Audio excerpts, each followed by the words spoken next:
Thursday with some entertainment. Tukiwa na wewe mambo yako yenda kombo. Entertainment Thursday, it is. Good morning, Kenya. We shape your day. Good morning, Kenya.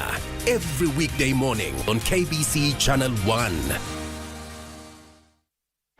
The world of governance is vast and can be alien to the ordinary man on the street. Critical issues are going to be discussed. From white papers to policy positions, it is easier to get lost in the labyrinth of words. Inside Government takes you to key global metropolis where critical decisions are made and where policies are crafted. We interview policymakers and senior government officials to highlight and enumerate government policies and projects. We take a deep dive into the underbelly of complex red tape to demystify policies across the country, across the world. Join me, O'Brien Kimani, on Inside Government, only on KBC Channel 1.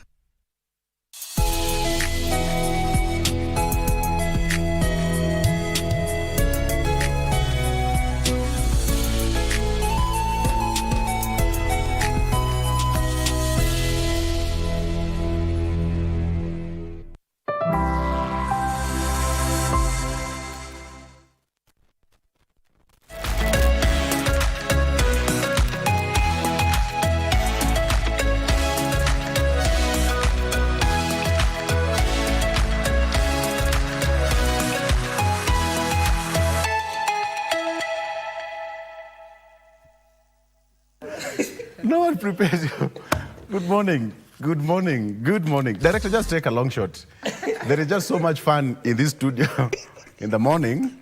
It's good. So we are just simulating a situation where Vivian goes for a marathon somewhere. Yeah. And she's not... Vivian, umetoka wapi? Ati nimetoka tu kidogo. Naenda wapi? Nimetoka hapa Bomet naenda Nairobi.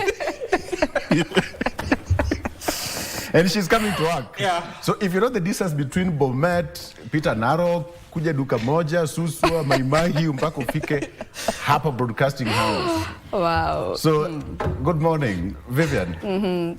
A very good morning, to each Welcome and to the every one of program. you who is tuning in on the program. It's always a beautiful, wonderful morning right here on Good Morning Kenya. And we hope that our energy gets to, translate or get to you even as you get to watch us from wherever it is that you are watching us from.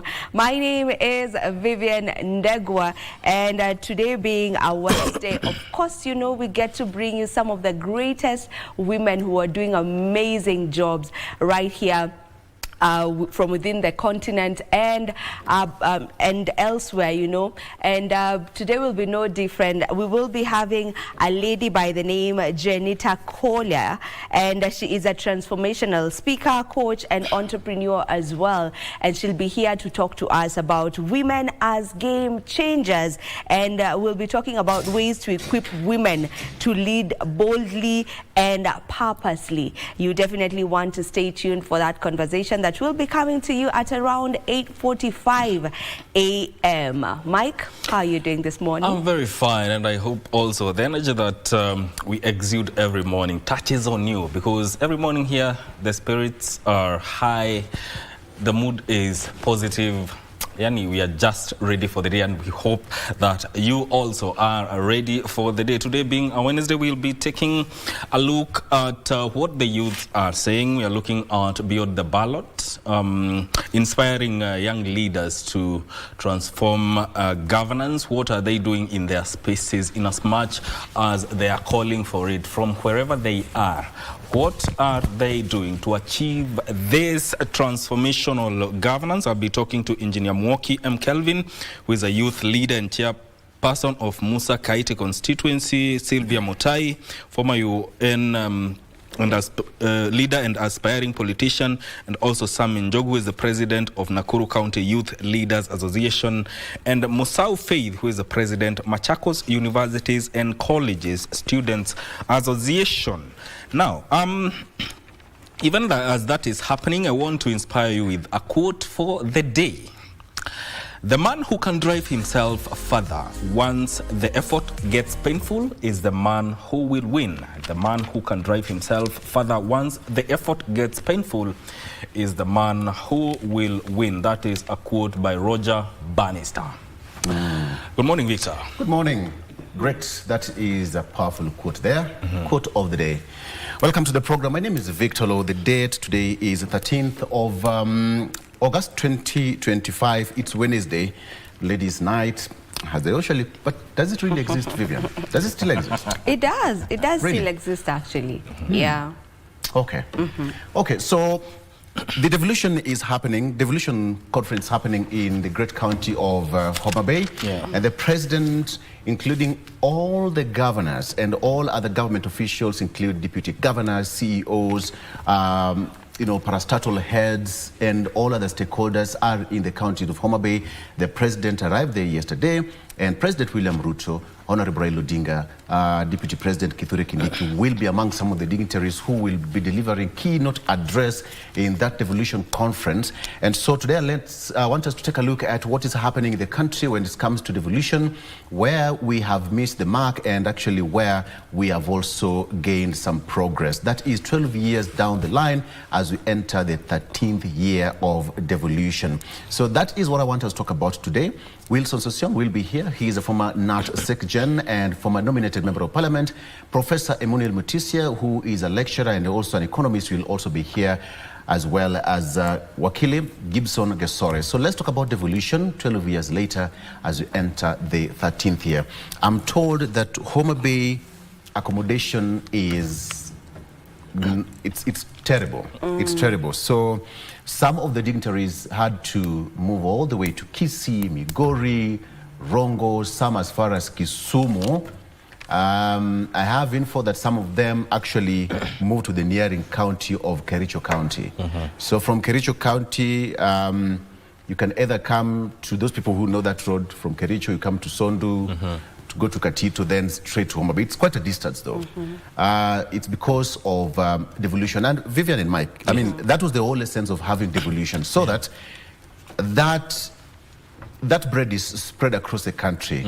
You'd imagine the pressure Homa Bay is feeling right now. Yes. But that pressure has now been spread across other neighboring counties for accommodation. Yes. Let's just speak about that. Yes. Go to Migori, they'll enjoy a bit of that. Go to Kisumu, they'll enjoy a bit of that.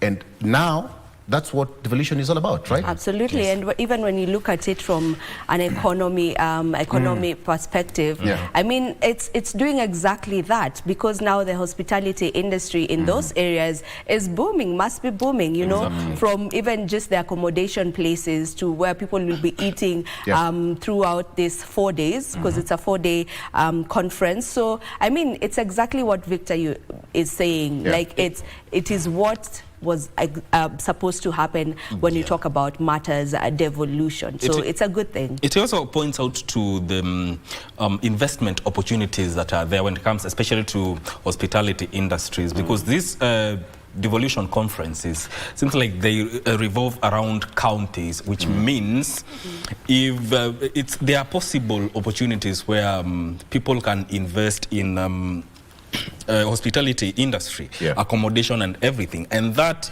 actually brings a lot of investment revenue from investors who may take that route. It opens up, opens up the counties to other aspects of tourism. Yes, absolutely. So that's what I want to take a look at and discuss more, and what you should be expecting. And yes, and that's devolution and other short stories.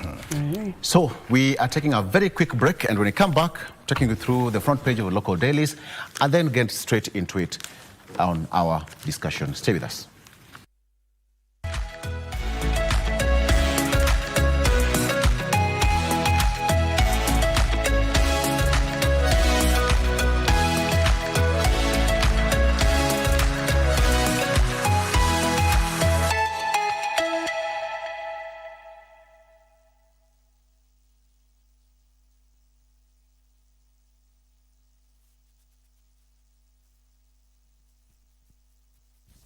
All right, welcome back. So before we get into that, let me take you through the front page of our local dailies. And of course, I've got 3 papers here, the Standard, the Star newspaper, and the Daily Nation.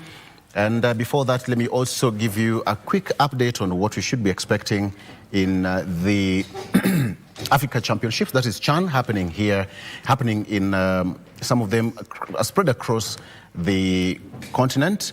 And very quickly, we have different matches which were played yesterday. Let me give you that very quickly. All right. So yesterday we had Senegal going 1-1 draw with Congo. They drew 1-1. Nigeria and Sudan. Sudan beat Nigeria 4-0.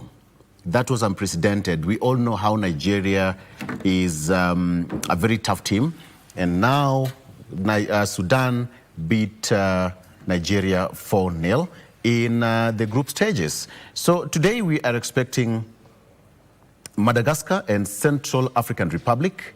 That will be at 5 p.m. and then Mauritania and Burkina Faso will also be played. That is the last match of the day.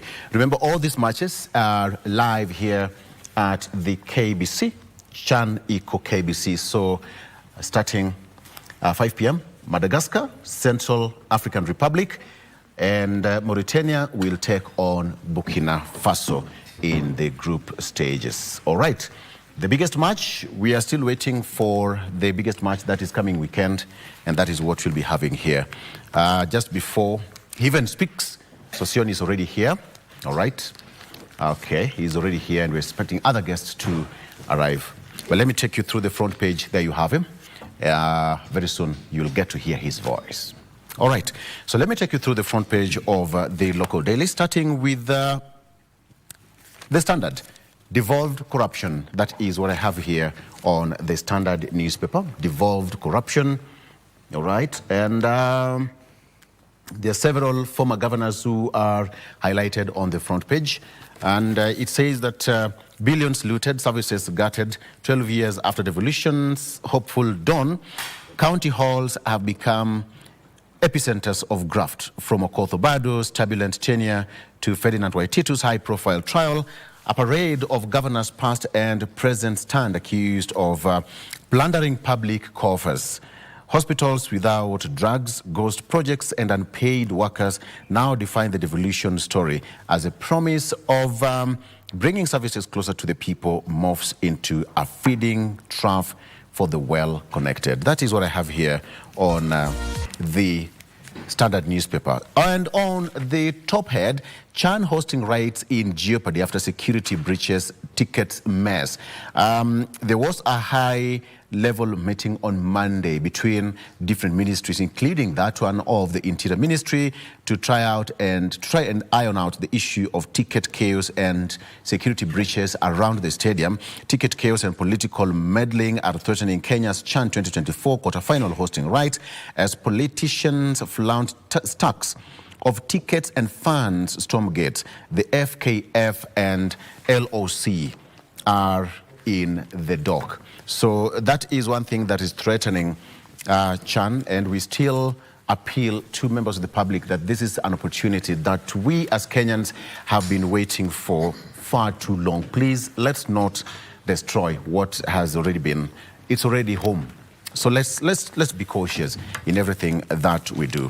Okay, on the back page, let's talk about sports. No room for ticketless fans at Kasarani wants LOC. That is, fans without tickets will not be allowed anywhere near the stadium when Kenya will play Zambia.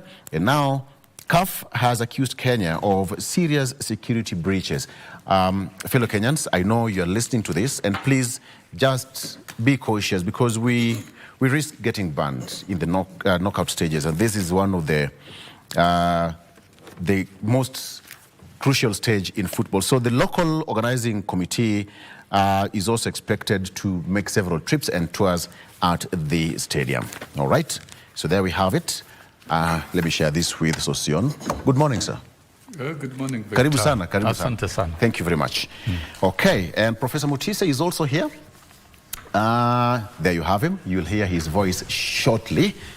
All right, just to show you that we are around. Okay, on the front page of the Star newspaper, Protest brutality victims to receive payout next month. That is what I have on the front page of the Star newspaper. Include families of those killed and injured survivors and officers. And the president said that they will be compensated. Eldoret students win science award with anti-graft innovation. Interesting there. Raila Odinga, President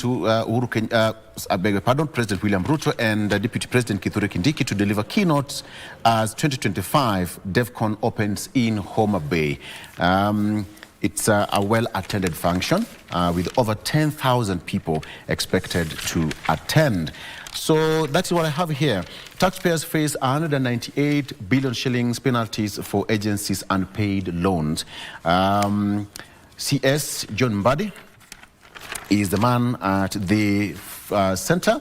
And now police brutality victims to get payout next month. Macau says that he's racing against time to establish team start processing the claims. The government will from next month begin compensating victims of police brutality in what is being billed as one of the most decisive responses to rights violation in recent years. And so that is according to President William Ruto's senior advisor on constitutional affairs, Professor Makau Mutua, who is spearheading the initiative. All right, that's a good, bold step. All right, so let's take a quick break, and when we come back, I'm going to take you through the front page of the Daily Nation as we dive into our discussion. Stay with us.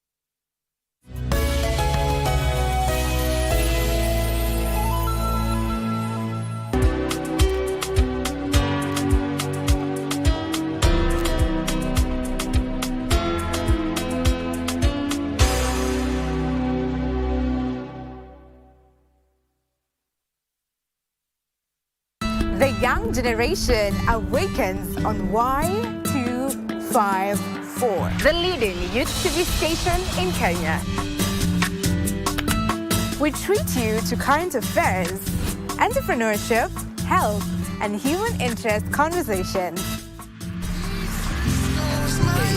It's art, it's culture, Movies, gossip and trends, sports, drama.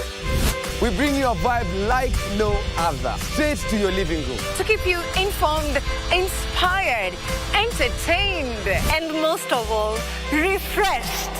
We are such a vibe. Y254. Imagine. Tunatambulika kwa mandhari yetu ya kuvutia, Tamaduni zetu, ukarimu wetu, vyakula vyetu, uchapakazi, na pia kwa sauti tofauti za watangazaji wetu waliobobea. Dibengo niko hapa aka upcoming sponsor. Bila shaka hapa ni kama PDG, ma deep state pia vile cartels. Tunaenzi talanta za pwani, tunakuza talanta za hapa kwetu nyumbani. Tell a friend to tell a friend. Tuko mjengoni kama kawa na wanangu wengine wawili. Usikose kutegea 103.1 Pwani FM, station ambayo itakupa fursa ya kupata uhondo kamili wa pwani na kuleta Wakenya pamoja. Pwani FM, tafrija ya kipwani.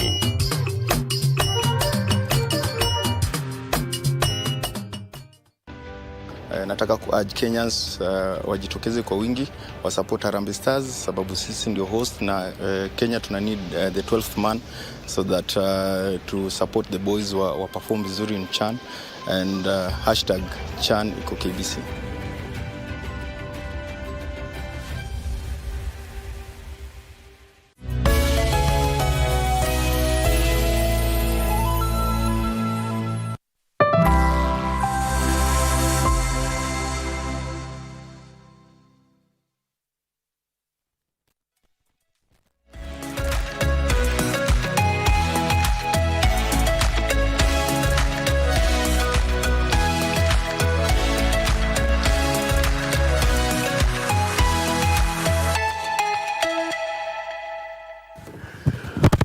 All right, 3 gentlemen, 1 more to go, but the show has to continue. Welcome back to the program. It's now 6 minutes past 7 a.m. on this beautiful Wednesday morning. So let's talk about devolution, gentlemen. Professor Emmanuel Motisia is an economist and an academician par excellence, and all of them are actually teachers by profession. So Mwalimu Sosion is also a member of parliament, nominated former and not Secretary General.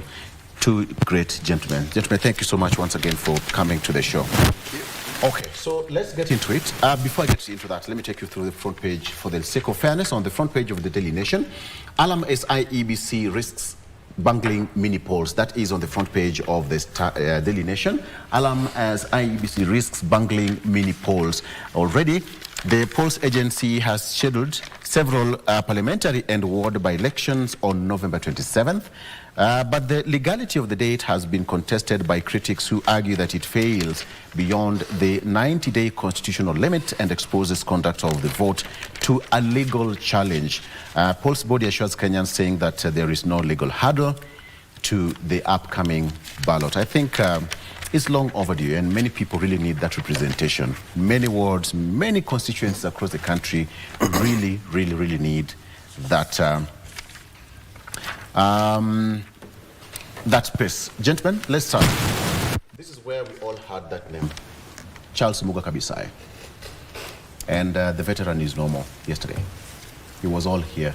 If those who listened to the VOK way back in the day, Charles Muga Kabisai used to be a member of this house way back in the day. Some of us were still young, but we happened to meet him, and now he took his last report as a media practitioner, and we enrolled to the family of Charles Omuga Kabisai. All right, so he was a member.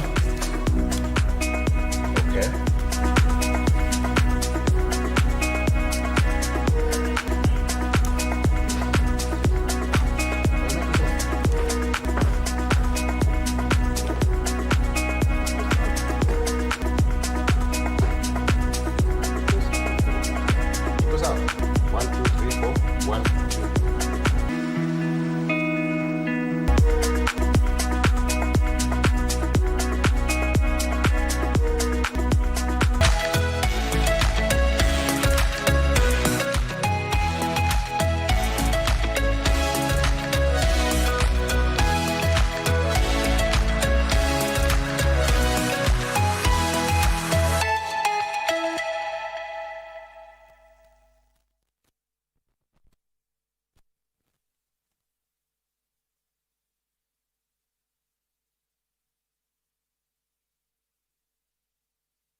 They say the earth without art would just be get it? We circumnavigate the globe and traverse the local scene to bring you art and culture at their very best.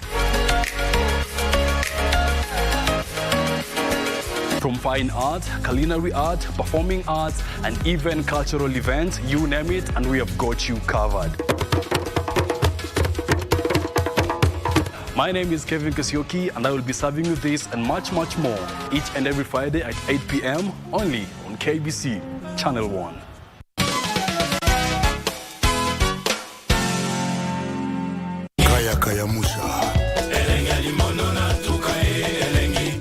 It is always a good time on Bridge over Congo.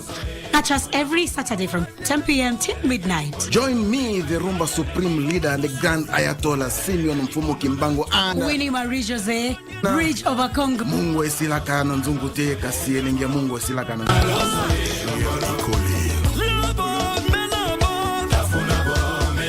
Chumvi huyeyuka chunguni, lakini ladha yake hubakia.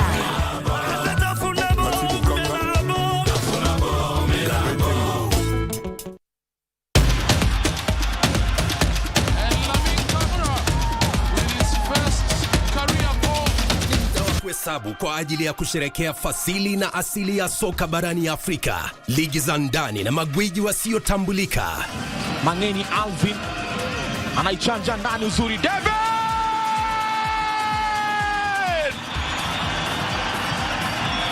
Michuano ya CAF ya mataifa ya Afrika 2024 ni njia ya kuzindua kupanua mtandao wa wachezaji ulimwenguni.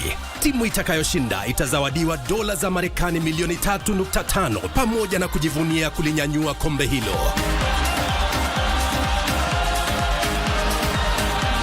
Pata manufaa zaidi kutoka kwa CHAN 2024 mubashara na kipute cha kipekee kwenye runinga ya KBC Channel 1, mwenzio wa dhati michezoni.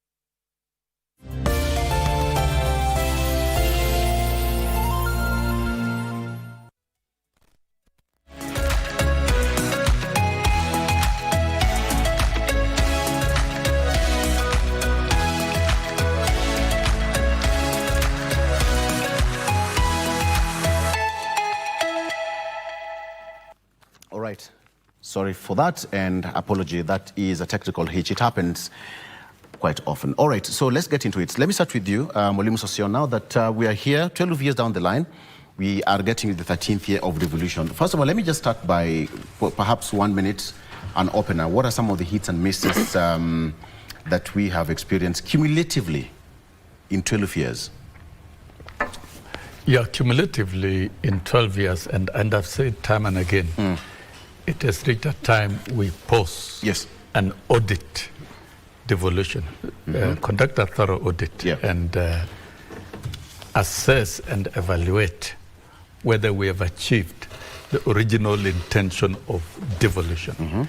You know, devolution was to decentralize certain functions from national to counties, and it's clearly outlined in the schedule in the Constitution. Functions like agriculture, functions like health, functions like water, infrastructure, and quite a number of others. And this was meant to ensure that resources and functions go together, and people in those respective counties implement, execute their development plan, because the project management circle in the devolved units is guided by strong public participation. But we've seen the challenges that we had at the national were also devolved. Things like corruption. We see a lot of corruption, a lot of shoddy deals in tenders and in many things. There's a lot of wastage, and some counties actually are not benefiting whatsoever in terms of significant development aspect. Devolution was to trigger development, but we see much of the resources that goes to the county goes to recurrent and is wasted in other areas, and little is witnessed significantly in education. By the 12th year, Mike, I think the devolved units should even have taken over schools infrastructure development, effectively as it happens in other jurisdictions.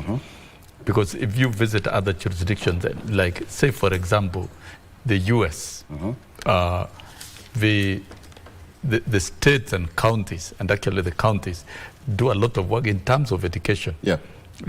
In terms of education, in those jurisdictions, it is fully, at the basic education level, it is fully funded, fully managed by those units. And they even manage the school transport system, and of high quality in terms of education delivery.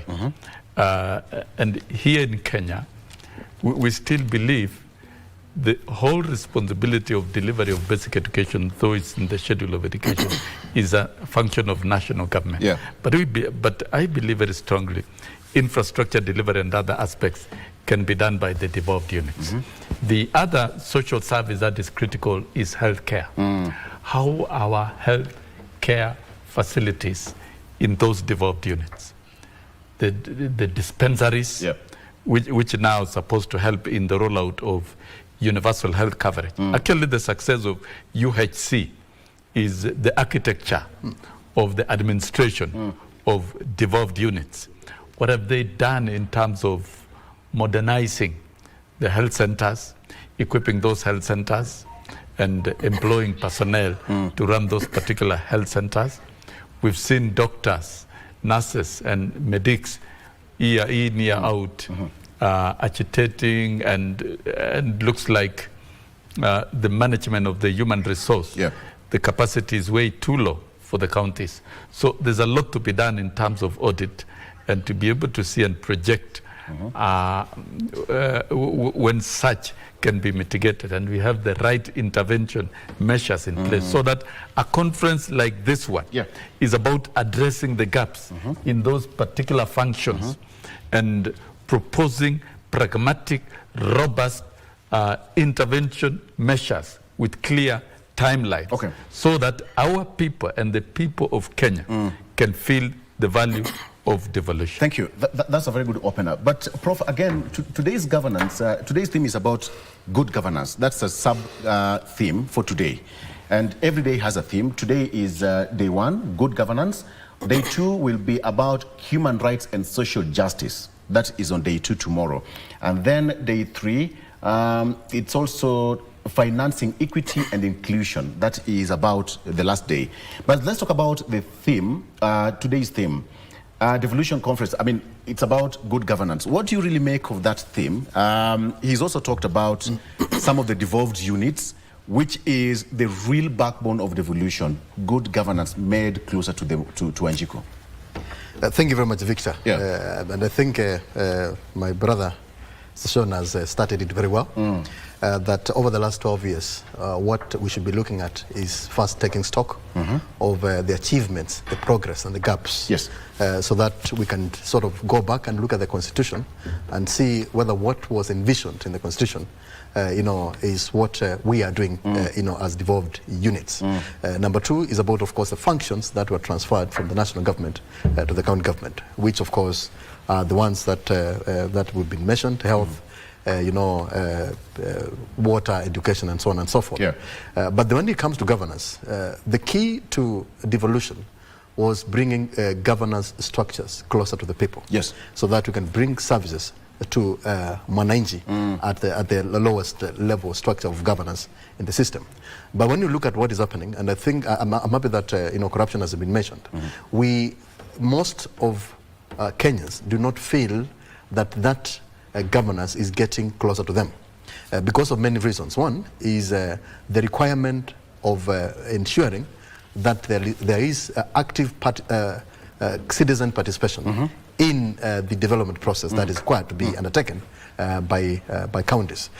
Most of the leaders that we have today, and most of the leaders that we've had since 2013, have, instead of sort of making sure that this is implemented, to ensure that the common citizen gets to understand and to have a feel of the development that is taking place down there based on the structures that have been created. They feel that there is a serious disconnect between them as citizens and the governance structures that we have in most of the counties that we have today. And this has been created by several things, of course, including, number 1, the corruption that we believe is a function, is a sort of a consequence of bad governance. That instead of ensuring that resources are utilized for the benefit of Mwananchi, you realize that most of the devolution resources that we have out there have ended up in the pockets of a few that are in these systems. And what happens with that? Instead of investing those resources in the counties, they take them to Nairobi or they take them out of the country. So at the end of the day, the citizen suffers, because if you come from Wajir, the governor out there or the leaders out there would sort of push the resources or take the resources away from Wajir to Nairobi or to other counties, or take them outside the country. I am not advocating for corruption, but if those resources were actually utilized locally, then there will be a feel of development and a feel of resources or money getting closer to Mwananchi. That is a big challenge that we have today. And you see, if you look at the amount of money that has been put into devolution, almost 3.7 trillion. Correct. 400 billion shillings every year. And you look at the 1 billion that is set aside for development. You'd ask yourself, I come from Makwene County, where does this 1 billion go to? You see, because you need to see that $1 billion is not a small amount of money. Yeah. You need to see a road, you need to see a water tower, you need to see, a classroom or infrastructure in education, dispensaries with medicine, not dispensaries just by the name. And then we complain very much, as counties, we complain about the national government. Yet the national government has disbursed resources to our leaders to ensure that they do what they're supposed to do to their people. To me, I think we need to relook at the governance structures. We need to look at what exactly is happening. We need to do that assessment as a country to look at the gaps and find ways of sealing these gaps so that we can drive development, more close to the people. And of course, bring this services to the people at that level. I'm happy that you gentlemen, you've started very well. And there is something you're talking about, that is corruption and mismanagement of resources. And if you look at the front page of the Standard, Prof, you can see 4 gentlemen. Of course, they have got ongoing cases and some of them probably have been dropped and, it's overtime. The whole issue of corruption and financial mismanagement is one of the biggest and major problems in most of the counties. But do you really think that the government and all the agencies who are mandated to tackle corruption, including EACC, we have got the police, the judiciary, is doing enough to cushion Wanjiku from the pilferage of their resources, which is meant for the development? Let me start with you, Mwalimu Sossion. As a country, if we are driving the transformative agenda, and the president has set the note in terms of real transformation of the country, then we must find a transformative approach to corruption. Unless we do that, then we'll be time in the same place without moving forward. The country criminal justice system, our legislation, and the penal code should prefer severe punishment to corruption. We must punish corruption as the topmost priority. In fact, set aside everything and design an infrastructure system that punishes corruption promptly, effectively, and timely. Because, when you look at the governance system and the type of activities that go on and open corruption, in fact, it's not just corruption. It is open stealing and looting of resources. What Professor has alluded to, the flight of resources from counties, out of the counties, to unknown destinations, some even out of the country, is very immoral, completely immoral. That is what devolution was not meant to do. It was not meant to do that way. Resources are supposed to be retained within the counties, circulate within the counties, and stimulate development within the counties. But you see, through official and formal channels and deliberate intention by those in offices, stealing, let's not call it corruption, deliberate stealing, you must be punished. Let me give an example of, we are giving examples of Singapore, Malaysia, and all of them, even China.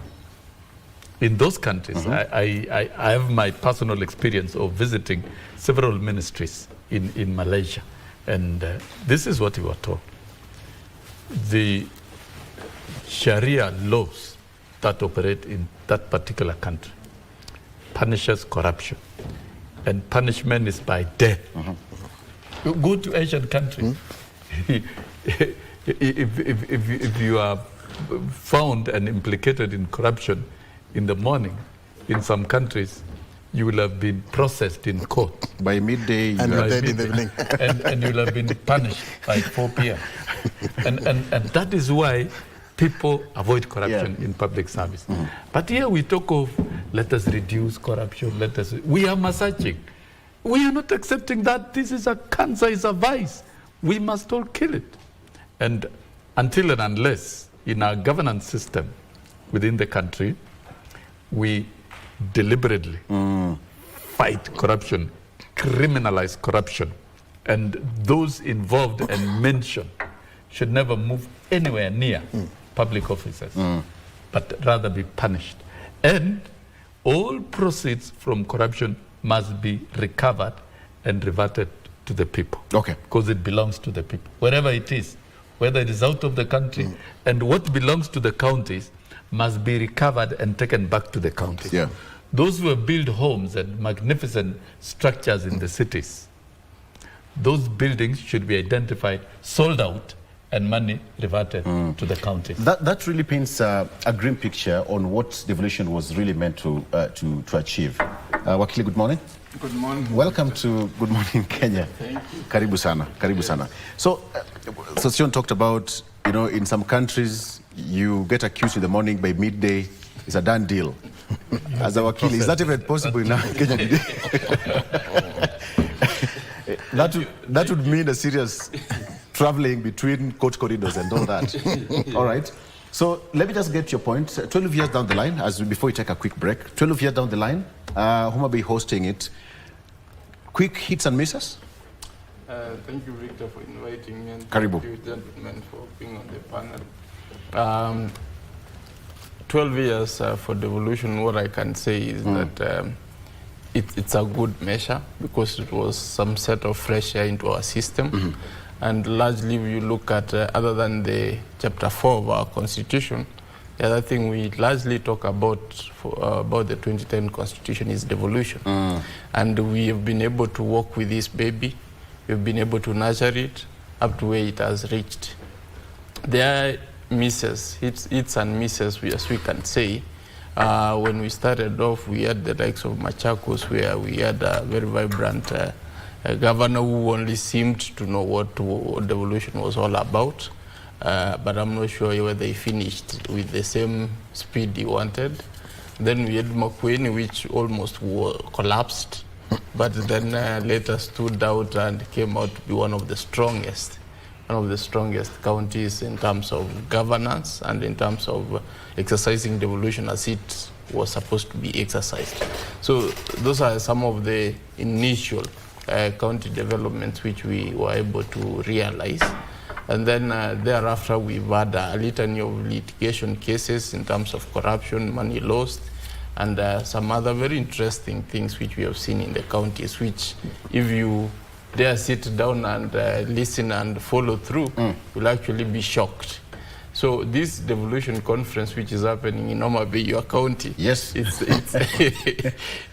it's also one thing we can talk about devolution, because the conference itself realizes the possibility of checks and balances, and even people are able to sit and see how far they have come, and then they're able to know and project where they should be able to be going. And some of the things, when you bring people into a hall, you're able to discuss some of the key issues, like you have raised governance issues, which is a very big problem. Yeah.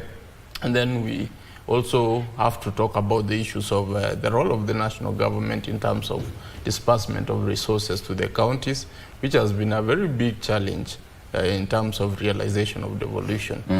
We recently had the governors complain about the issue of the monies which are meant to be used for roads being used by the national government.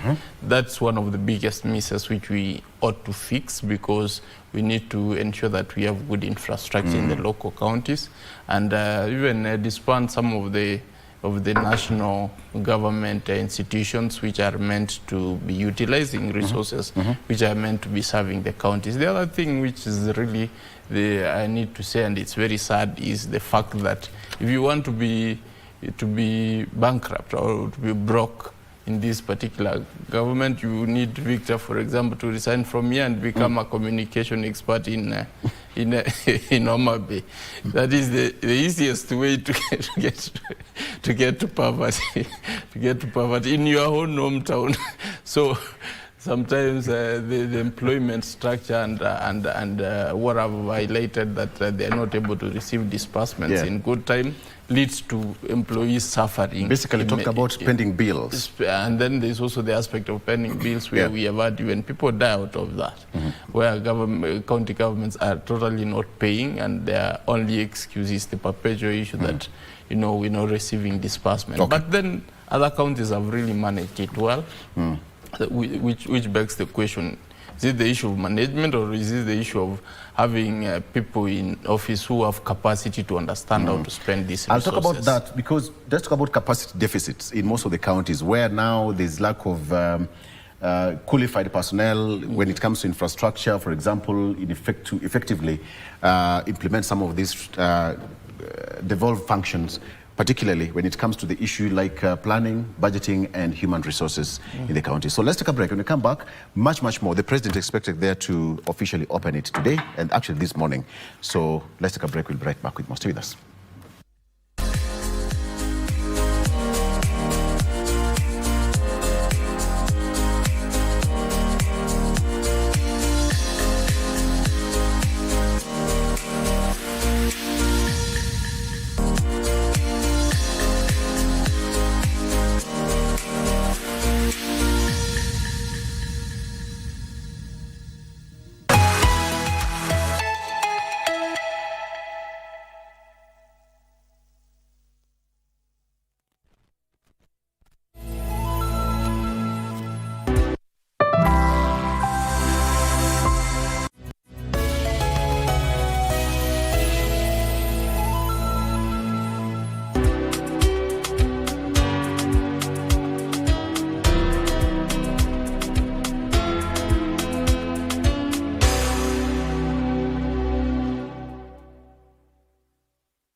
Hesabu kwa ajili ya kusherekea fasili na asili ya soka barani Afrika, ligi za ndani na magwiji wasiotambulika. Mangeni Alvin anaichanja ndani uzuri, David!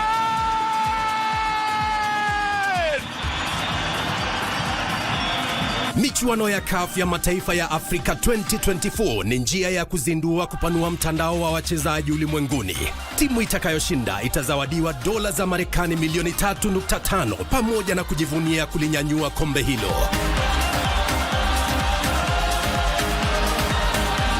Pata manufaa zaidi kutoka kwa CHAN 2024 mubashara na kipute cha kipekee kwenye runinga ya KBC Channel 1, mwenzio wa dhati michezoni.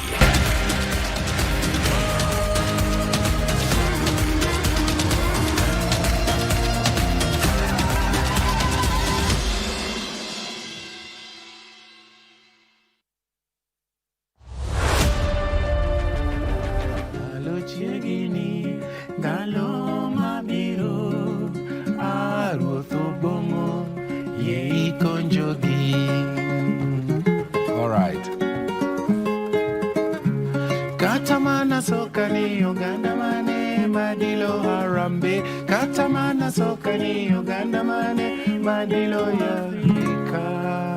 Hello Kenyans, my name is Tom Boy. I'm a news anchor on Prime Edition. The CHAN tournament is finally here and Kenya is ready. Stadiums are set for the kickoff, and if you cannot make it to the stadium, don't you worry. KBC Channel 1 and all the affiliate radio stations have you covered. Tune in for the exclusive analysis as well as commentaries brought to you by your true sports partner. And all the conversations are happening on #CHAN=KBC. The young generation awakens on Y254, the leading youth TV station in Kenya. We treat you to current affairs, entrepreneurship, health, and human interest conversations. It's art, it's culture, movies, gossip and trends, sports, drama. We bring you a vibe like no other, straight to your living room. To keep you informed, inspired, entertained, and most of all, refreshed. We are such a vibe. Y254. Imagine. In a world where news is ever changing, staying informed is more important than ever. Join us every week on News Check, your go-to show for the latest in current affairs, breaking news and in-depth analysis. A warm welcome to KBC News Check. From politics to global events, we bring you content that matter to you. We're not just speaking about the governance and how we want to see it, but want to actually participate. Get your facts, hear from the experts, and really understand what is happening around you. We need to change our system first. You have to do the impossible to make sure the message is home. Stay ahead, stay informed, stay engaged. Will these people, everybody agree? Just listen to me. Let's give him a chance to clear the air. Catch News Check every Tuesday and Wednesday from 10 a.m. to 12 noon. Only on KBC Channel 1.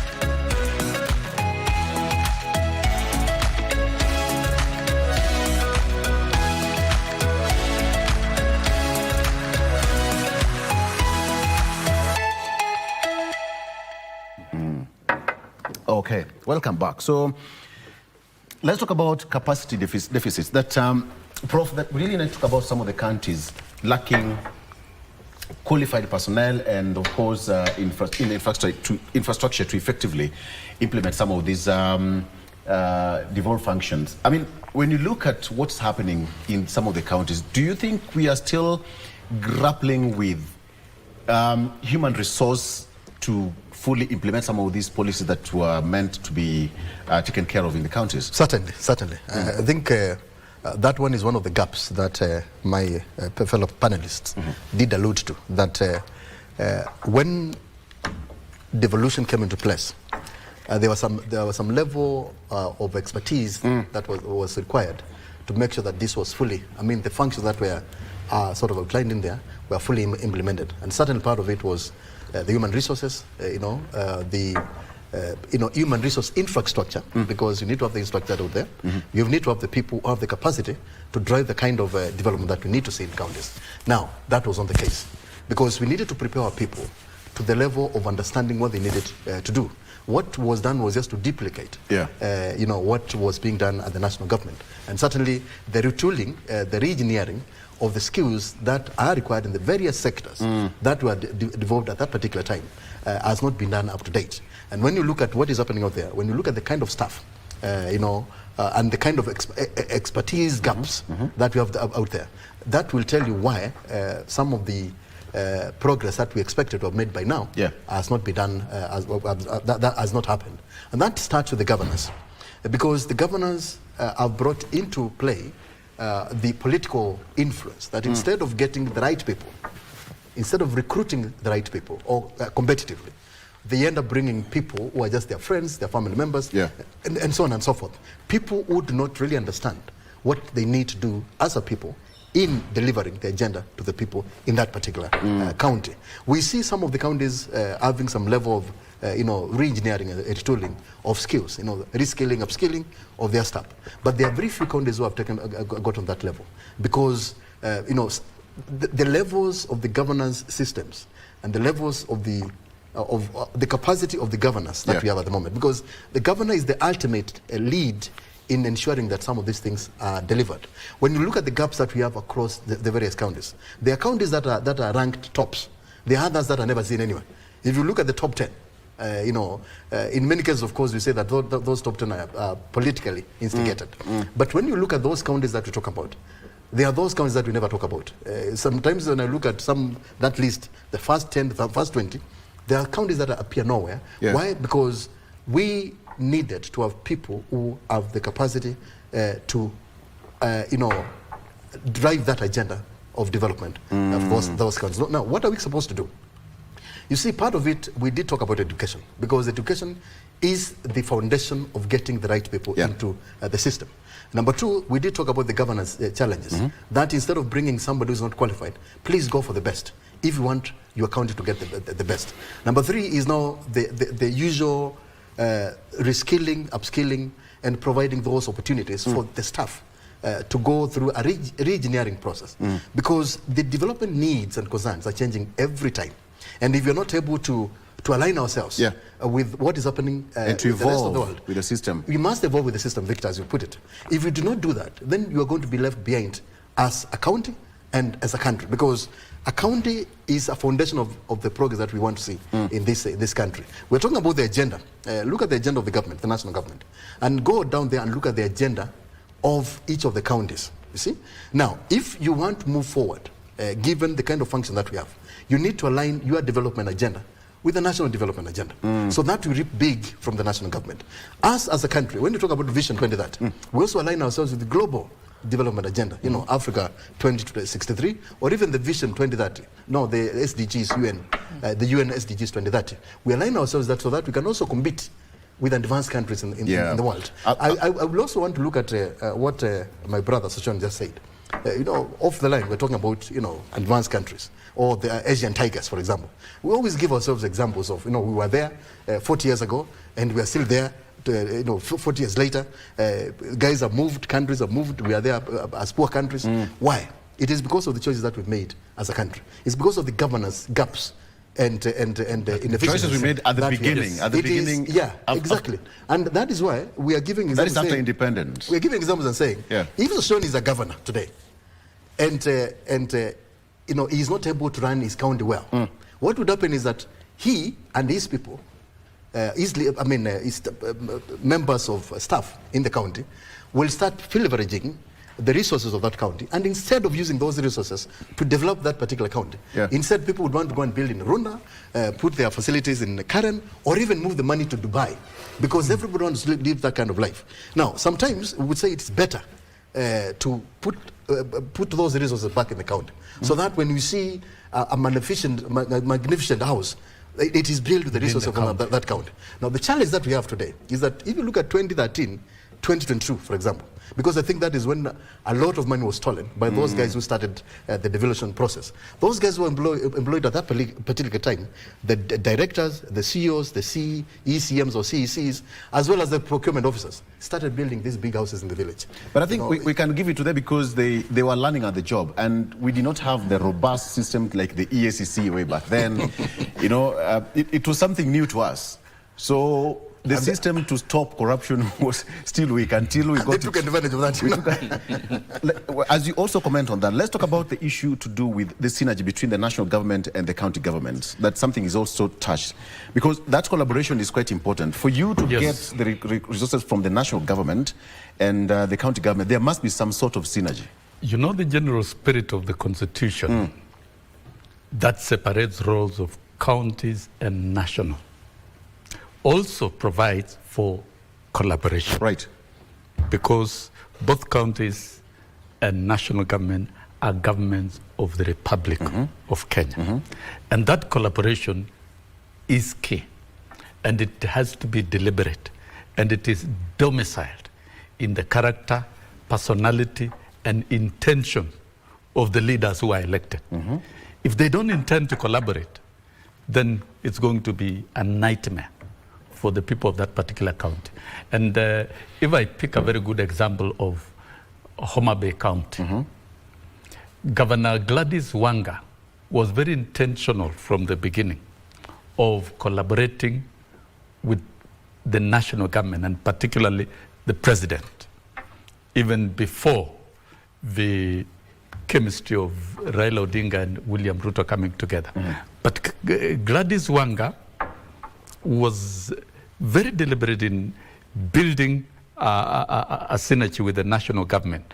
And if you look at the development plan of Gladys Wanga, it replicates the development plan of the president, the pillars on agriculture, housing, health, and MSME. When you looked at the president yesterday, frying fish in very decent beaches along in the Pias and in Homa Bay, then don't think those are magic which happened in a day. It is very thorough collaboration. And so when governors align their plans with those of national government, and there is serious collaboration in delivery, it works well. So I think a good model of seamless collaboration between national and county government is that one of Homa Bay. Look at what they've delivered. Look even at the stadium. Raila Odinga Stadium is a very decent stadium. It didn't mushroom from nowhere. It is about the organic internal collaboration within and a transition from another governance system to a new governance that is more aggressive. Because when you look at the urgency of Gladys Wanga to deliver, this is one of the most aggressive governors. And personally, I didn't expect her to perform to that extent because we were together in the 12th Parliament. She was very aggressive. But within 3 years, she has delivered what many governors cannot deliver in 10 years. That tells us that it is possible for all 47 counties to model their development plans, align them with the national government, and collaborate with the national government to be able to deliver. I've just been sharing, you might attend with you, that the development pillar of the president actually touches on almost all the functions of devolution. Because when you look at agriculture, it is devolved. That is pillar number 1. Pillar number 2, MSME, the mamambogas, bodabodas, and the rest. Those are the small enterprises and the cooperatives that are supposed to be promoted by the county government. And when you look at what the president is so intentional in building quality market infrastructure that can provide a very good ecosystem of conducting such small-scale business, because the effect on the macroeconomic stability and progress is highly dependent on the great success of MSME. If you look at ICT infrastructure, is an enabler for operations at that level. You know what I'm trying when to you look get at from, housing, just a when you minute, look at what I'm trying to get from you is UHC, there has to be intentionality. You might be a governor, yes, but how intentional are you? But if you are very busy, if you are a governor, because the collaboration between if you are a governor and you are creating frustrations and barriers between collaboration between counties and national, like what I've been seeing, Natembea talking, saying, "Oh, UHC is dead. This share is not working." Now, then the question begs. You are the governor, and it is your responsibility to ensure that healthcare system works in your county. Allow me to ask what are you doing intentionally to ensure that there is Can we talk that about collaboration? Regional inequalities. This goes to all of you. Regional inequalities. Some of the counties would actually say that, you know, because they don't belong closer to the capital, the far flung. I don't know whether Kisi or Nyamira is What about the regional inequalities, Wakili? Because there is no reason why somebody would say because we are far away from the capital, then therefore we don't need to get this. Because devolved units must function regardless. Yes, I would want to fully agree with you, and let me start with my good county of Nyamira. I think if you can talk of marginalization, that is the epicenter of marginalization. What are you talking about?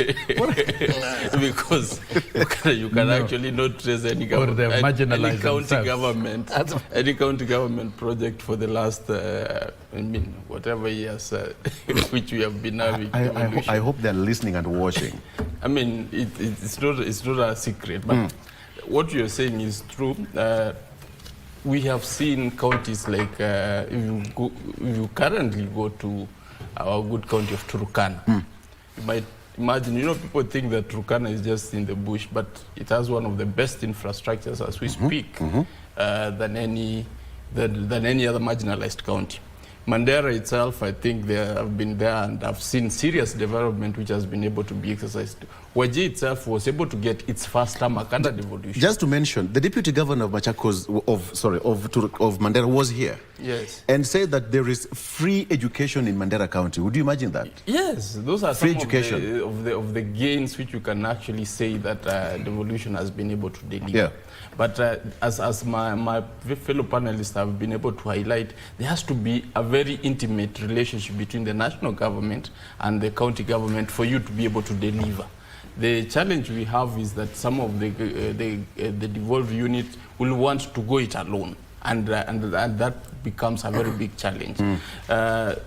To just also highlight a point which Sociologist has been able to highlight, that when a governor complains about SHA not working, then you ask him, it begs the question, what are you doing about it? Because we're able to see Makueni implement free healthcare before even this county government thing started working, they were every member of Makueni County was able, they even did an hospital, was able to experience free health care. So that is a governor who does not understand what his role is. So when we see agriculture failing, we are not seeing any tangible agricultural product or projects happening like Makueni did, as I highlighted earlier. They did an aggregated kind of factory. They did a milk factory from county funds. And then you get to wonder, what happens with the rest of these counties? Much as you say that money does not come, what happens with the rest of you? So it's about the capacity of the governor and the leadership of the governor, which is being offered. Some of the governors who are put in place, you realize that they do not know their second name in terms of what they're supposed to do, not literally. So that is what we're talking about, that every time you put in place a governor, you need to know what is the foundation of this governor? Yes. What are his policies? Yes. You vote them on policies. And then it's upon the governor, once they get into office, to be able to synergize with the national government, to be able to deliver his agenda or her agenda. We have seen the counties like Kirinyaga, which I used to go before devolution and after devolution, especially when Waiguru came in, she was able to synergize with the national government, and Kirinyaga right now is a very different county. I think when we're talking about governance, I would want to go with the fact, given the example of Waiguru and Wanga, that women are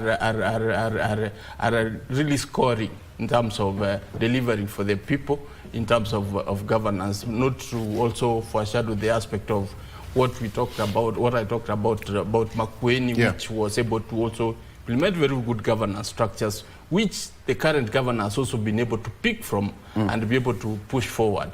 So those are some of the things which we need to be able to look at and harness from, so that we can be able to deliver for our people.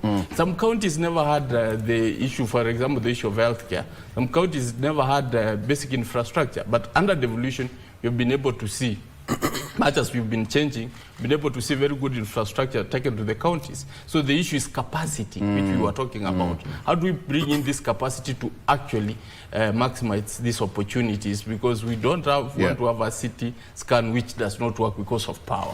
You know, those are some of the small things which the county should be able to move in and be able to ensure that those things work. So the other thing which we also need to look at is education, as it were. Education is also another very important aspect, which the lower class level, of course, the national government deals with the upper education, but the lower class, especially the small kids, we need to have enough. And you know, that is where education starts. Sosion is here, will help us understand that, where we have the bottlenecks to fully implement some of those bottlenecks needs to be, neutered, so that we can have all Kenyan kids enjoy. I'm not sure where Kenya, being one of the highly milk producing countries, we are not giving milk to these kids just to attract them to school. So what's happening? So those are some of the things which we are talking about. Then let me talk about the last thing. Let me highlight one of the last things before I finish. The aspect of the aspect of when we talk about issues to do with the governance. We need to talk about the role of county assemblies.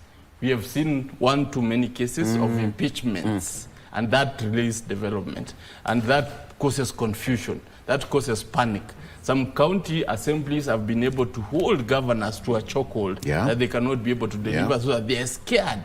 And especially if a governor is not a person who is able to work with the people well, then you realize that that is a loss. We have seen what is happening in Meru. We have seen what happened to Waititu, and some of the things to do with even Nairobi, where the county government. But then there is also some good highlights from the legal perspective, that even if you leave office, you still can be followed. We have the case of Waititu, whereby competently you see the court was able to exercise with good proof their right of I think that's the first case of ensuring that whatever is presented to the court, if it's presented well, then the court does its part. We can all agree that corruption is expensive. At the end of the day, it will follow you no matter what. You've talked about political interference, because some of the governors, you are either hounded out of office by the MCAs because of political interest and interference and all that.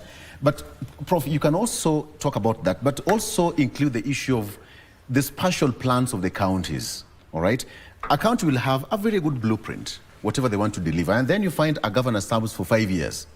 He is defeated in the next round of election, and all the programs that he or she started is left dropped. Then another governor will also come with yours. So you get what I'm saying? I get you. Yeah. You know, I think Wakili, I'm just going to build on what Wakili has said.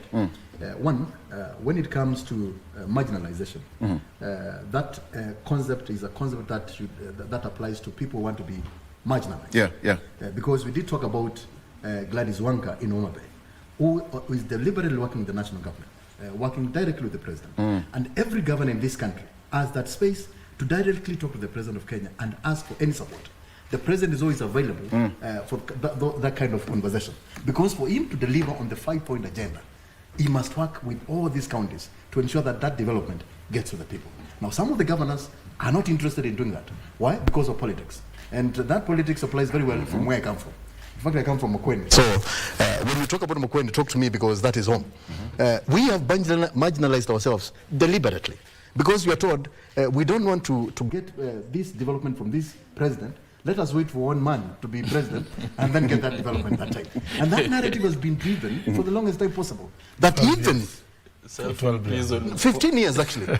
You know, that even when the president approached when the president approached Baba, he also approached Kalonzo and said told Kalonzo, you know, come with Baba, let us work together to deliver the people of Kenya. He said no. How did this happen? You know, the thing is, because we believe. You're talking so the challenge. You took in the open. You know, the challenge with this is that. He said that wait until I become president. That is when I'm going to work my people. And then we have been dragged into this, nonsense for far too long that our people believe that it is until our man becomes the president that we'll get the kind of development that we want. If today my governor in Mokweni calls the president, it would be summoned by the party and told, please, you are not supposed to work with Kenya Kwanza. You are supposed to work for me, yet that man doesn't have any resources to bring to the people. The challenge with that is, when we finished our political process in 2022, people were supposed to get back to business and work for the people until 2027. Once it gets to 2027, let everybody go to wherever they want to go, get into the political process, because we are a democratic nation. Now, the challenge that we have is that now we have been drawn into a narrative that does not help us as a community. And when you look at the disbursement that has been done by the national government, every county gets their own money. I don't think there's any county that would say that since 2013, I have not gotten my 6 billion. So when you tell me that Nyamira has not seen development, I think first we blame, as you put it, the governor and his leadership, including the county assembly, who are not able to, do not have the capacity to put the right frameworks in the system. What about the Wanjiku from Nyamira? All those, we are the ones to blame. Okay, you have a role. At the end, if we do what... that's what I'm doing. If we take this, civic education. We check what John says in that example. If we work with the president is going to make sure that you get what you deserve. But if you say that we wait, then of course, if the president is not welcome, why would you put resources in a place where people are saying that please don't come to a place, we are waiting for a man to be the president of Kenya. Now finally is about the spatial planning. And that is a challenge both at national level and also at all levels of governance. That, when I come in as a governor, when I find that John was my predecessor, and he started something, I don't want to build his name because politics is about our local politics. It's just too local. You don't want to build his legacy. I want to build my own legacy. And that is a challenge because you leave too many ghost projects out there, which is wrong. Just a bit, Prof. Is it possible for a county to have a block blueprint that it doesn't matter who is going to come to the office, all right? So if you're going to work on education, for example, you work on a model that is in place. Exactly. But you see, when you give examples of these advanced countries, if you go to China, they don't work on a 5 years development plan. They work for they have 100 years development, which is broken down to 10, 20. So you cannot go outside that development plan. But for us, even our manifestos are 5 years. So if I'm not in office after 5 years, and if I'm not able to complete my project, then I leave it. And when the solution comes after me, he says, no, I don't want to do this in a letter, because he's thinking about himself, not about the other person. He's itching to comment on that. Yes, I think Vision 2030 is something that this country must get back to. That was an excellent master plan. And I still believe even government is still working within framework of Vision 2030. But we don't revive the civic education to teach our people. Because the Vision 2030 has 3 key pillars: the social pillar, economic pillar, and political pillar. And the political pillar is very clear that we must engage in politics based on issues, not personalities. Pivoting back, because we have a development plan that by 2030, Kenya should produce the most competitive human resource in education sector. And there is a framework to achieve that. So we cannot start a program that is outside Vision 2030. And as a country, as we retire Vision 2030 and do an evaluation of the extent of the achievement, we will have to start a Vision 2050, for example, so that political parties and individuals gunning for offices at all levels will develop their manifestos and development plans aligned to Vision 2030. And I dare say Kenya Kwanza plan, it is called the plan, is aligned to Vision 2030. It is aligned to the SDG, the UN goals. So we must align to the local plans and the global development framework. Now, pivoting back to what we've heard, he talked about milk. Yeah, it was you who talked about milk. We must also develop a web of network, of links of these development programs. If you want to promote milk industry, then you must create a consumption line of milk. Let's talk about agriculture in general. And one of them is also school milk and all that. So that you have to align the value chains and aggregation of those goods and even the market together, accompanied by reasonable prices. And when you look at the Kenya Kwanza master plan, there was a strategy of ensuring that farmers get value for what they do. So I think there's a lot that goes on. Rather than developing agriculture as a standalone program, you must link it to other industries as well. Then lastly... The director says that we're out of time. But I want to give 1 minute to respond to this. What should we expect now as we head to the next year, not 5 years, next year of devolution, God willing, until probably we meet again, talking about another devolution next year? I believe Homa Bay is a learning forum. It's a good model. A lot has been done. And that synergy of working collaboration between county and national within a proper development plan in a shorter time frame can be delivered. All other counties should be able to deliver. An issue that has been raised here is marginalization and inequalities. This one is caused not by resources. It is caused not by the national government, but it is caused by poor leadership. And that is what needs to be addressed. So fundamentally, even the quality of leaders who are elected to the county assembly, it is time professors and senior managers and the top notch in society are elected to those particular counties, so that then we have a super high quality management leadership system within the assembly together with transparent and honest governance. Then we'll be able to deliver. Let me tell you, by 2030, if devolution can work, we can transform the country. Pick it up. For me, the most important thing that we need to look into is the seamless engagement between counties and the national government, and alignment of our development plans at county level with the national government. Because once you do that, you are sure that resources will flow from the national government to the county governments, and the development that is going to be sort of achieved is going to be aligned. We can't ignore this. Aligned with that. And the challenge is that we need to pull away from the politics from the development process. That when it comes to development, after this political process that we go through, let the national government deliberately work with all the counties, and let all the governors deliberately reach out to the President of Kenya to ensure that we align our development, in the course of that 5 years process. Let us also have this long-term perspective, that instead of thinking of a manifesto that goes for 5 years, let us sit down and say, it doesn't matter from which party I come from, a political party.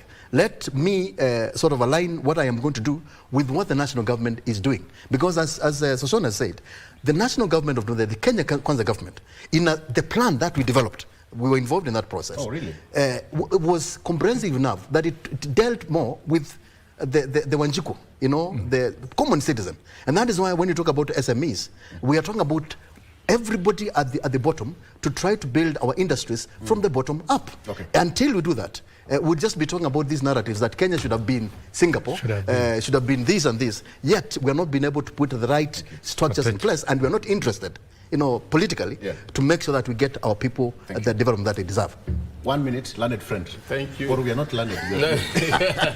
Thank you, Victor. I would want to just quickly mention some few things. Looking forward, yes. I expect that the issue of agriculture, we should be able to optimize through county aggregated agricultural processing zones, which was started by Moses Kuria. Apparently it was abandoned. That is a very key pillar in terms of improving agriculture.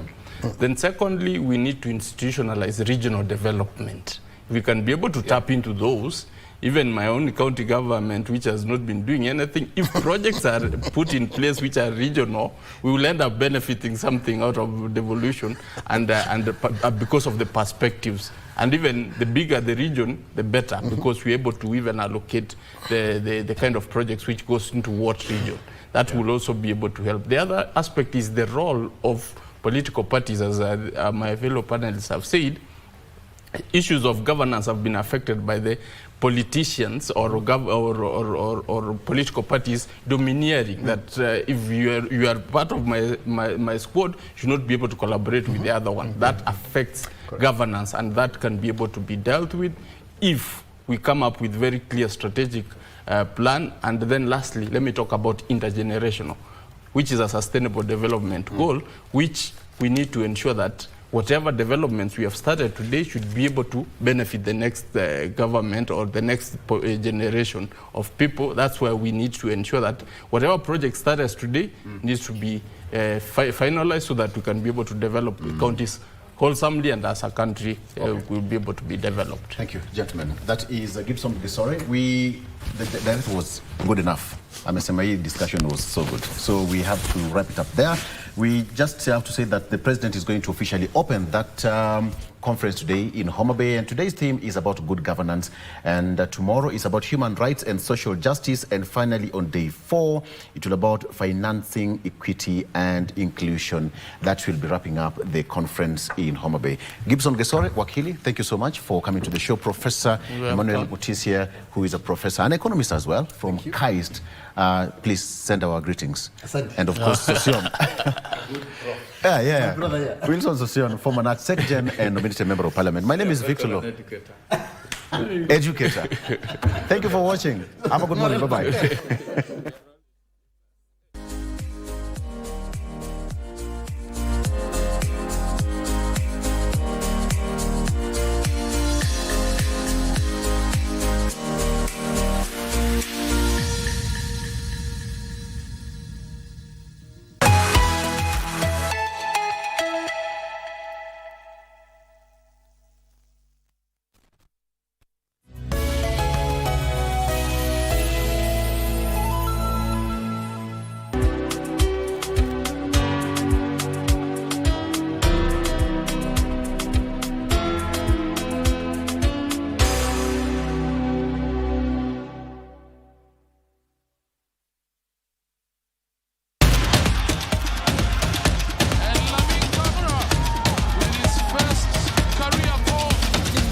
Hesabu kwa ajili ya kusherekea fasili na asili ya soka barani Afrika, ligi za ndani na magwiji wasiotambulika.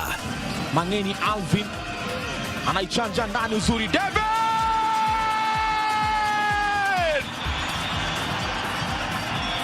Michuano ya CAF ya mataifa ya Afrika 2024 ni njia ya kuzindua kupanua mtandao wa wachezaji ulimwenguni.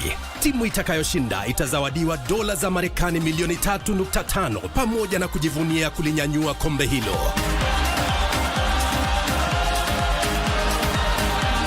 Pata manufaa zaidi kutoka kwa CHAN 2024 mubashara na kipute cha kipekee kwenye runinga ya KBC Channel 1, mwenzio wa dhati michezoni.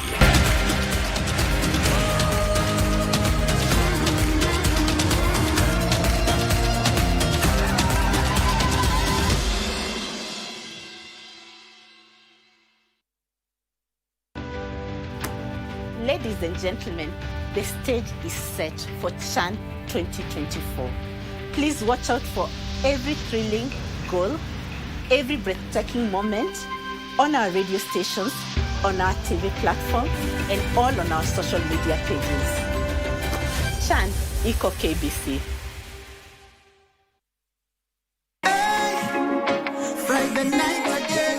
Greetings in the name of the Most High Jah Rastafari. My good name is Marley Moses, the positive warrior, alongside... Yes, sir, DJ D-Rage, the baddest. Each and every Wednesday from 10 p.m. on KBC Channel 1 TV. Tunakuletea the biggest reggae party in 254 in a yard extra. Extra niceness of reggae music. Extra dose of entertainment. When the thing is nice, we have to do it twice. Are you a talented artist? Or are you passionate about a topic you want to discuss? But money can be very hard to find for an upcoming artist. Don't worry, Studio Mashinani has got your back. Sign up on ajira.co.ke to book a session with your music and video producers across the country. Work on your music, jingles, spoken words, and even podcasts to realize your dream. All for free. Studio Mashinani, Radani Talent.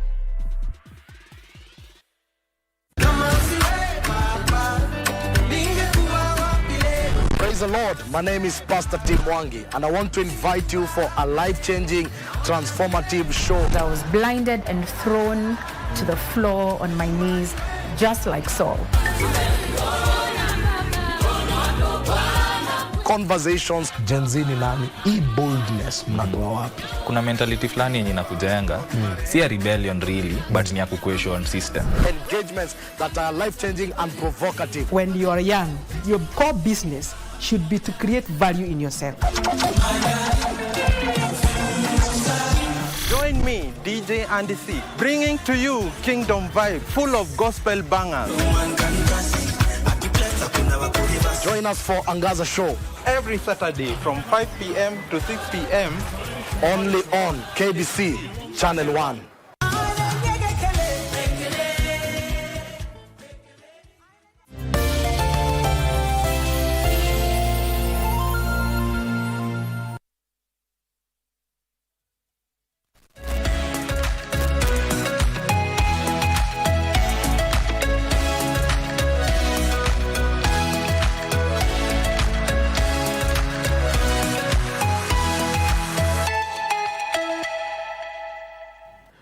All right, welcome back to Good Morning Kenya. My name is Mike Miguya, just in time for the second segment of Good Morning Kenya. And now we talk matters to do with transforming governance. But this time we're talking about it from the perspective of young people beyond the ballot. What is it? What does that involve? So how do we inspire young leaders to transform governance? And in studio, I'm joined by Samin Jogu, who is the president of Nakuru County Youth Leaders Association, and he is also a Pan-Africanist. Welcome.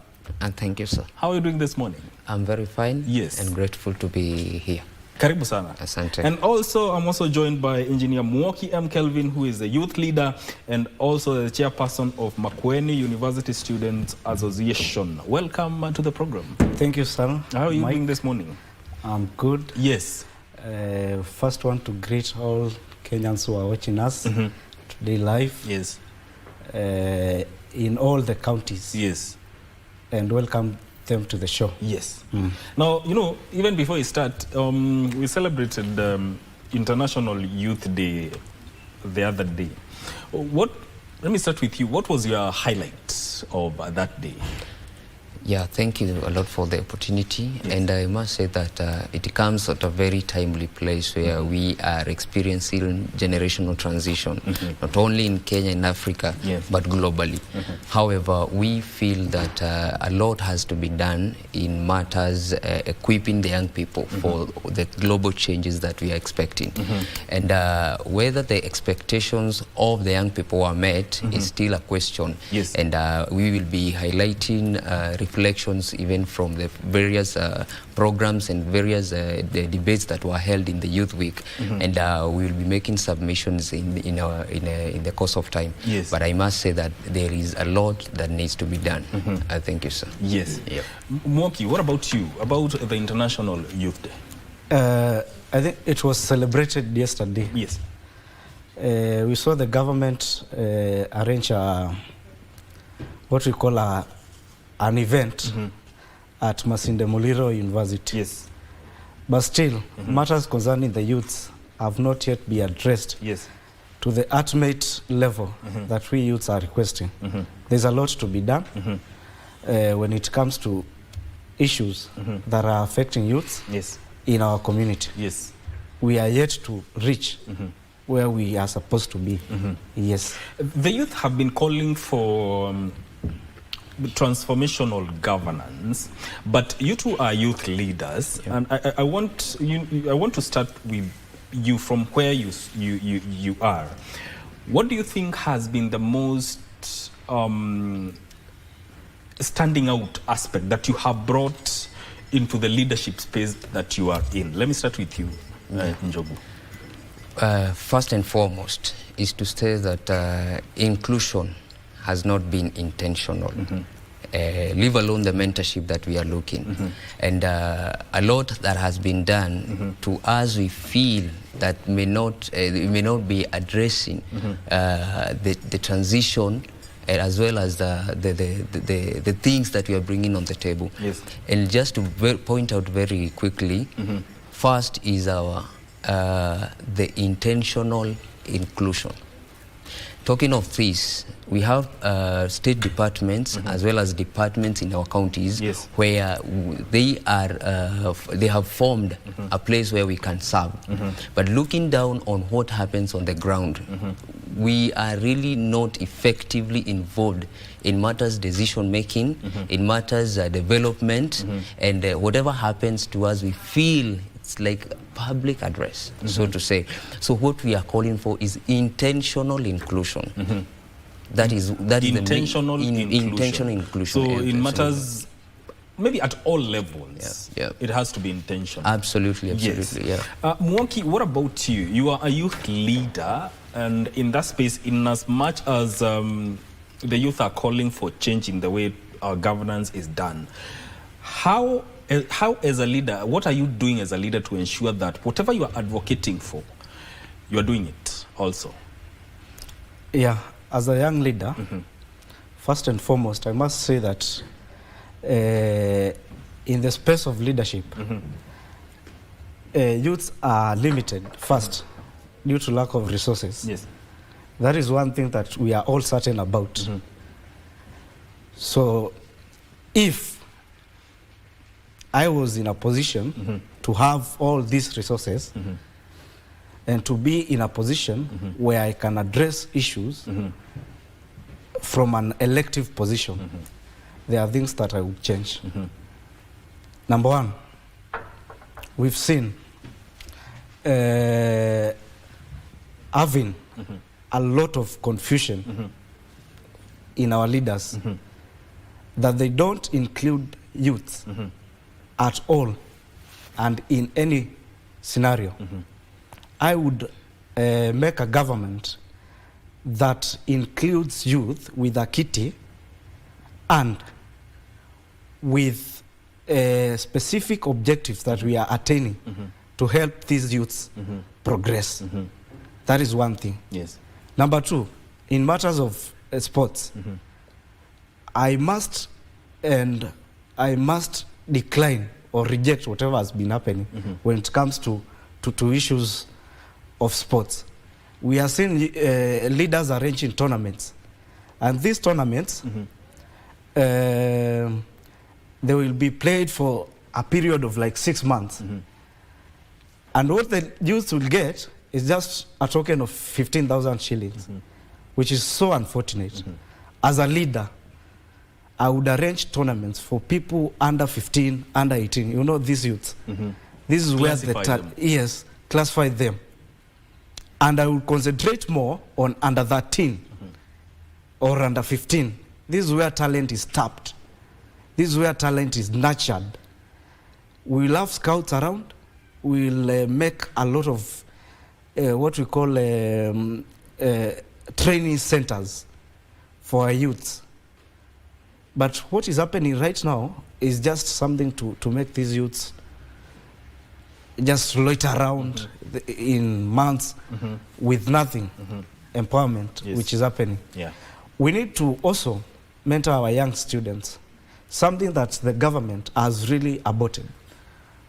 I would say they have not yet invested much on that. Okay. You know, when you talk about transformation, many people think transformation happens at the ballot. But transformational leadership or change that people want happens beyond the ballot. When you talk about beyond the ballot, Njogu, what are we talking about, and how does it mean, or what does it mean within the context of youth leadership and governance? Yeah. Thank you very much. Talking of transformation, I believe vision is what attracts resources. And we feel as the young people that our leadership systems have been offering a very myopic vision. Because you can bear me witness that every government that comes, and I believe we are here to talk solutions, every government that comes with its own agenda for the 5 years. Going back to the Vision 2030, which actually inspired my leadership journey with the visionary late President Mwai Kibaki. It is a framework that allowed the nation to have quality time to engage with expertise, professionals, and also global like-minded individuals and organs to ensure that within a period of 20 or so years, we register a very great progressive change. So in the transformation, whatever we should first define very well is a vision, and realizing that even as we young people are calling for change, it may not be in a fortnight. So whatever should be done, it's a vision well defined. Then, very important, the strategies. And now narrowing down into the action plans, this is where now we bring the young people on board, because they are very energetic, they have the time, according to the life triangle, you know, and also very important, they are learned. And the same government, as I've said, the 2013 President Mwai Kibaki's government offered us the quality free education. So what I must submit is having a well-defined vision, then allowing the vision to trickle down into action plans that accommodates young people. Then from there, every government that comes should align to that. And I was discussing with a youth leader from my area yesterday. Yes. And he was telling me that the US usually has a development plan that it's actually 2 millennia, if I'm not wrong. And you can see every leadership that comes aligns itself to that. Until the achievement of that, you should not bring your own agendas. So I feel that the vision should be guiding this transformation. And it is high time even you should invite in young people to draw the next vision for the nation, because 4 years down the line, we will be through with the Vision 2030. This is the time where we should be accommodating young people, bringing an agenda for the next 20 or 30 so years to come. So for me, where I stand, transformation should be informed by a vision. A vision that should have a mission, objective, strategies, and down to the action plans, where now young people come on board to offer the support. Yes. Thank Mwoki, when we talk about transformational governance and youth calling for space to engage in transforming governance, what are the youth bringing to the table? Thank you. First and foremost, youths are the present and they are the future. Remember, these are the energetic people and the drivers of the economy. What they are bringing on the table is ideas, actions, and real change. For recently, you've seen major issues that the youth have been addressing in our nation. issues to do with governance. Beyond the ballot, we expect our leaders to walk the talk, to really actualize what they promised us during the campaigns. Youths are here to observe. You said that you will do 1, 2, 3. Have you done that? You are in the government. You are employing your sister as the chief of staff or something. Is that equality, nepotism? Youths are the eyes of the society. You will bear with me that. That we are the most elite members of this society. We are here to understand our nation and fully support it for a brilliant change. We have a lot to do, honestly, as youths. We are here to champion for a great change, which is caused by the governments that we have at the moment. You've seen youths reject the previous finance bill. That was 2025. That was a role the youth played. In communities like I myself, I've been participating in all community engagements. And it's a call to all other youths. Please, don't stay at home. Don't be someone who is just, let it be. Walk out. Let your presence be felt in the community, because we are the eyes of the community as youths. You'll bear me witness that if I go to someone and try to explain or elaborate something to them, they will listen it like from an angle of, this young man is brilliant. That is our position. And I call upon all the youths of this nation to be people of decent character and people who can be trusted for transformation. We have a mandate as youths, again, to mentor those who are behind us. We have students in high school. Those are students who we should mentor so that we have a generation coming after us, and a generation that we are advising that is after us, though they say we are fighting them, yet we are trying to bring change. Yes, you've talked about mentorship and mentoring those who are behind you, but have you given a chance to be mentored by those who are before you? Excellent.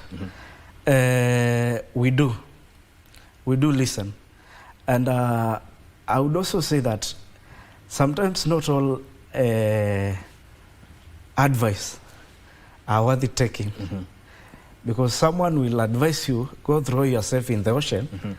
I would not take that. So who are worthy listening, we do listen to them. And remember, age factor does not matter sometimes. There's a guy who said, also fools grow old. I'm sorry if I've made a bad comment.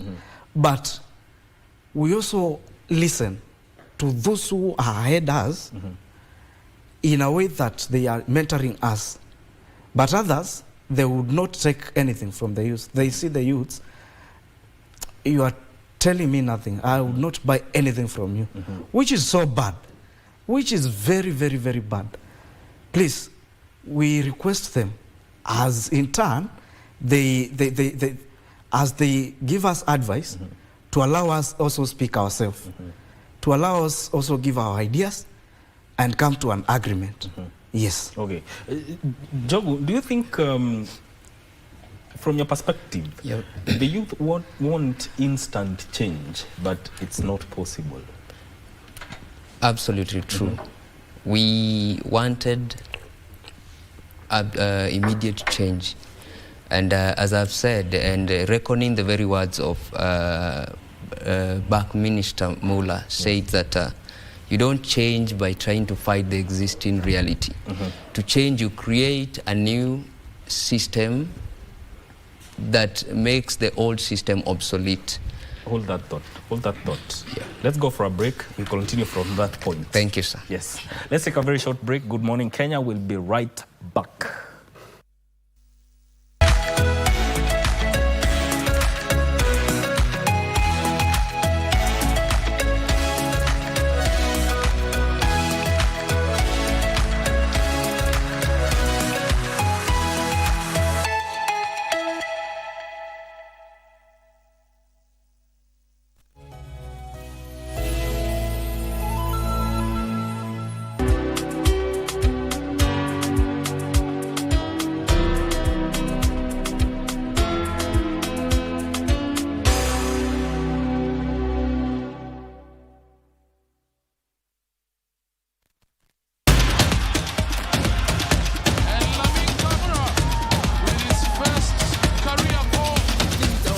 dhahabu kwa ajili ya kusherekea fasili na asili ya soka barani Afrika, ligi za ndani na magwiji wasiotambulika.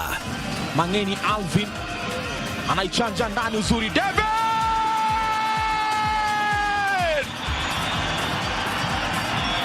Michuano ya CAF ya mataifa ya Afrika 2024 ni njia ya kuzindua kupanua mtandao wa wachezaji ulimwenguni. Timu itakayoshinda itazawadiwa dola za Marekani milioni 3.5 pamoja na kujivunia kulinyanyua kombe hilo. Pata manufaa zaidi kutoka kwa CHAN 2024 mubashara na kipute cha kipekee kwenye runinga ya KBC Channel 1, mwenzio wa dhati michezoni.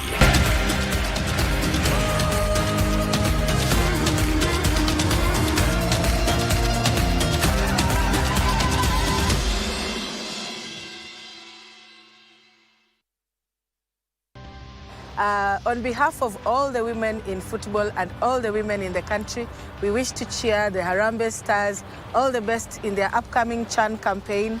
We will be there to cheer you in the stadiums, in the TV, on the screens, on the streets. Everywhere you go, we are fully behind you. Na mkumbuke CHAN iko KBC. Elimu ni taa, gizani uzaga. Elimu ni bahari isiyokauka zinge. Karibu katika sanaa ya Kiswahili, bahari yenye kina kirefu. Sote tumeandika, hii kweli ni balaa. Bila shaka tunazama na tukiibuka vipaji, talanta mbalimbali ndani ya sanaa ya Kiswahili. Nina neno kwa vijana, mihadarati na pombe, bila madhara mabaya. Kuna bunge la mwanafunzi, uchambuzi wa vitabu na kulizamia swala zima la fasihi. Mchimba shimo huingia mwenyewe. Kwa hivyo unasoma dondoo, alafu unabaini ni fani gani ambayo tunaitokea. Ipate chemsha bongo bila tafadhali wala kibali. Na si hayo tu mtazamaji.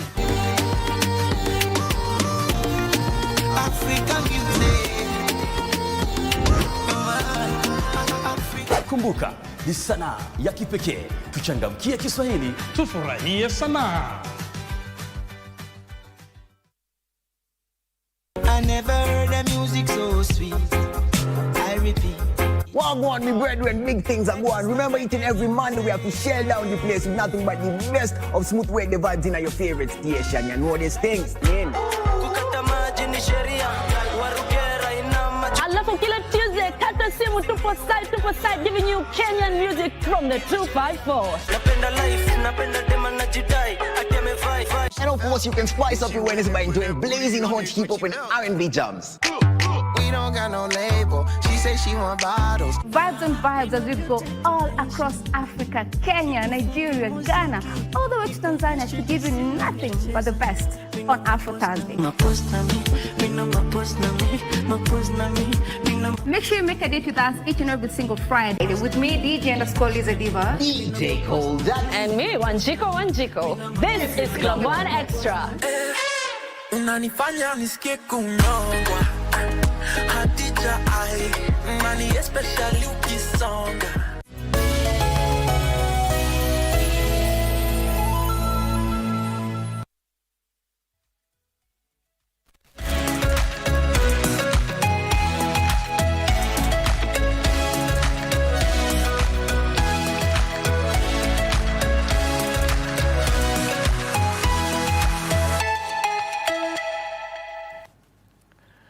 Welcome back to Good Morning Kenya. You're watching KBC Channel 1. I want to take you to Homa Bay County where the Devolution conference is happening and the president and the deputy president are expected to attend. Our reporter Wycliffe Okech is on standby. Wycliffe, if you can hear me, give us the latest from Homa Bay.